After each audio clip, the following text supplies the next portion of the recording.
Bonjour à tous, je suis ravie de vous retrouver aujourd'hui pour cette nouvelle vidéo très importante du mois de septembre. Ces derniers mois, nous avons abordé des questions concernant le bien-être du chien et aujourd'hui, nous allons répondre à cette question, que dis-je plutôt, la question, comment faire pour rendre notre chien heureux. Cette question se décline en 4 phases, 4 piliers. Pour qu'un chien soit bien dans ses pattes, il faut donc qu'il soit dépensé physiquement, et ça, c'est toutes les interactions qu'on peut avoir avec lui.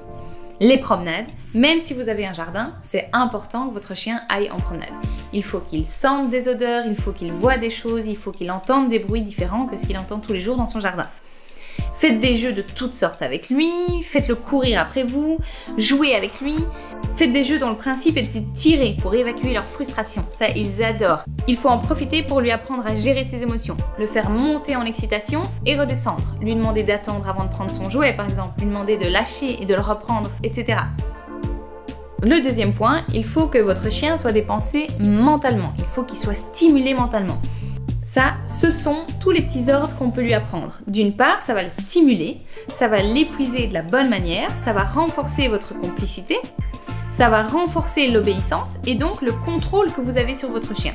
Et d'autre part, faites-le réfléchir. Plus vous allez le faire réfléchir par lui-même, plus vous allez le stimuler. Plus vous allez apprendre de petits ordres qui ont l'air anodins comme ça, plus ça va être chouette pour votre chien, plus vous allez partager des moments avec lui et donc plus vous allez stimuler et donc le fatiguer de la bonne manière.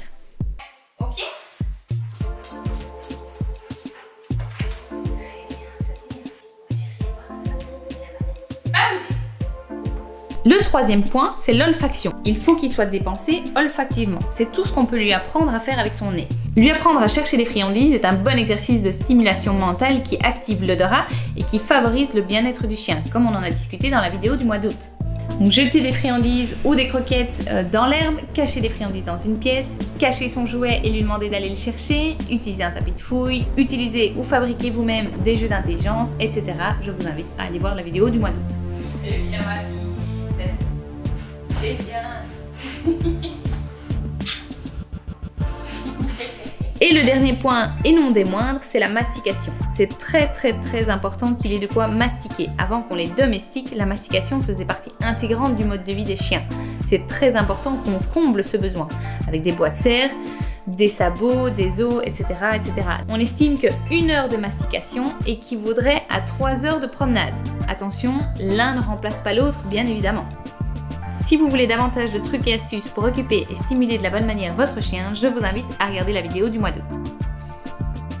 N'oubliez pas, il faut que ce soit chouette et pour vous et pour votre chien. Et pour plus de trucs et astuces, abonnez-vous. Bon amusement!